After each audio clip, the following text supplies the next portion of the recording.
ಎಲ್ಲ ಸರ್ಕಾರಗಳು ಅನ್ಯಾಯ ಮಾಡುತ್ತಿವೆ. ಸಮುದಾಯದ ಹಿತಾಸಕ್ತಿಗೆ ಧಕ್ಕೆ ಬಂದರೆ ನಾನು ಸುಮ್ಮನಿರಲ್ಲ ಎಂದು ರಾಜನಹಳ್ಳಿ ವಾಲ್ಮೀಕಿ ಗುರುಪೀಠದ ಡಾಕ್ಟರ್ ಪ್ರಸನ್ನಾನಂದಪುರಿ ಮಹಾಸ್ವಾಮಿಗಳು ಗುಡುಗಿದರು. ಮಾಡನಾಯಕನಹಳ್ಳಿಯಲ್ಲಿ ವಾಲ್ಮೀಕಿ ಯುವಕರ ಸಂಘ ಉದ್ಘಾಟಿಸಿ ಮಾತನಾಡಿದ ಸ್ವಾಮಿಗಳು, ಜಾತಿ ಜನಸಂಖ್ಯೆಗೆ ಅನುಗುಣವಾಗಿ ಎಲ್ಲರಿಗೂ ಮೀಸಲಾತಿ ಕೊಡಬೇಕೆಂದು ಅಂಬೇಡ್ಕರ್ ಸಂವಿಧಾನದಲ್ಲಿ ಹೇಳಿದ್ದಾರೆ.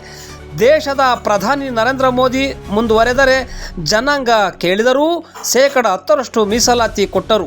ಅದು ನಾವುಗಳ ಹೋರಾಟ ಪಾದಯಾತ್ರೆ ನಡೆಸಿದ ಫಲವಾಗಿ ರಾಜ್ಯ ಸರ್ಕಾರ 3% ಮೀಸಲಾತಿಯನ್ನು 4ಕ್ಕೆ ಹೆಚ್ಚಿಸಿತ್ತು. ಇದರಿಂದ ಮಕ್ಕಳು ಶಿಕ್ಷಣ ಉದ್ಯೋಗಕ್ಕೆ ಅನುಕೂಲವಾಗಲಿದೆ ಎಂದು ಹೇಳಿದರು. ಶೈಕ್ಷಣಿಕ, ಸಾಮಾಜಿಕ, ಆರ್ಥಿಕ, ರಾಜಕೀಯ, ಔದ್ಯೋಗಿಕವಾಗಿ ಮುಂದೆ ಬರಲು ಎಲ್ಲ ಸಮುದಾಯಗಳು ಸಂಘಟನೆಯಾಗುತ್ತಿವೆ.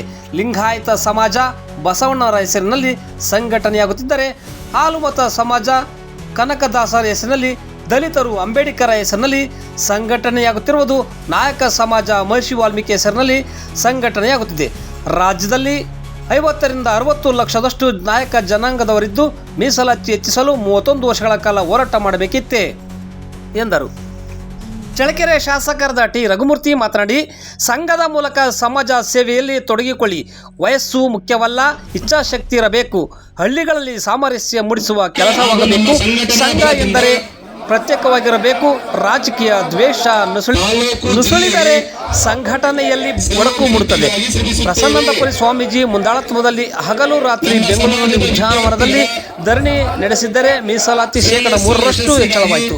ಪರಿಶಿಷ್ಟ ಜಾತಿಗೆ 18% ಮೀಸಲಾತಿಯನ್ನು 17ಕ್ಕೆ ಏರಿಸಲಾಯಿತು.